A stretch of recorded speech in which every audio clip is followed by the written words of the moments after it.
Qu'est-ce que la résurrection? C'est le pouvoir d'ascendance sur la mort. Quel est le facteur central dans la résurrection? C'est une vie qui ne peut pas connaître la mort, une vie qui est indestructible. Telle est la nature de la résurrection à laquelle nous prêtons notre attention. Il y a une résurrection qui n'est qu'une réanimation du corps pour un temps ou pour un jugement. Ce n'est pas notre sujet, nous parlons de la résurrection de Christ et de notre incorporation à elle. Par notre nouvelle naissance d'en haut, nous devenons participants de la vie de Dieu.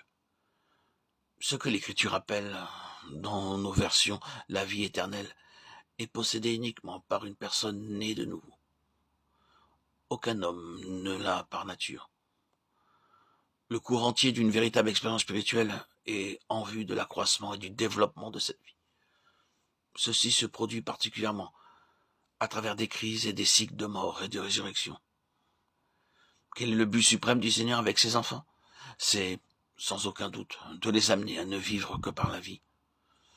À cette fin, il ôtera de plus en plus leur propre vie. Le mouvement de l'enlèvement de l'Église devenant plus imminent, l'insistance de cette vérité augmente, si bien que vivre victorieusement ou travailler efficacement demandera à cet égard de puiser la vie du Seigneur continuellement.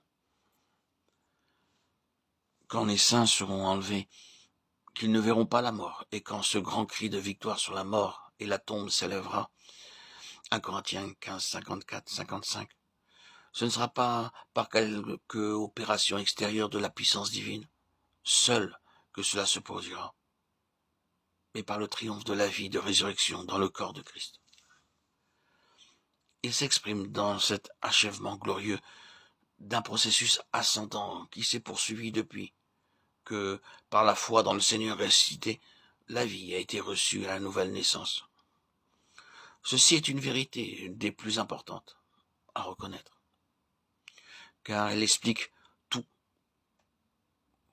Pourquoi devons-nous connaître la faiblesse, l'impuissance, l'inutilité, le néant du côté de notre vie naturelle? Parce que sa puissance s'accomplit dans la faiblesse. 2 Corinthiens 12, 9. Et quelle est sa puissance? Et quelle est envers nous qui croyons l'infinie grandeur de sa puissance, se manifestant avec efficacité par la vertu de sa force? Il l'a déployée en Christ, en le ressuscitant des morts. Éphésiens 1, 19, 20. C'est la puissance, vie de résurrection. Plus un croyant deviendra spirituel, plus il se rendra compte qu'il dépend de la vie de Dieu pour toute chose.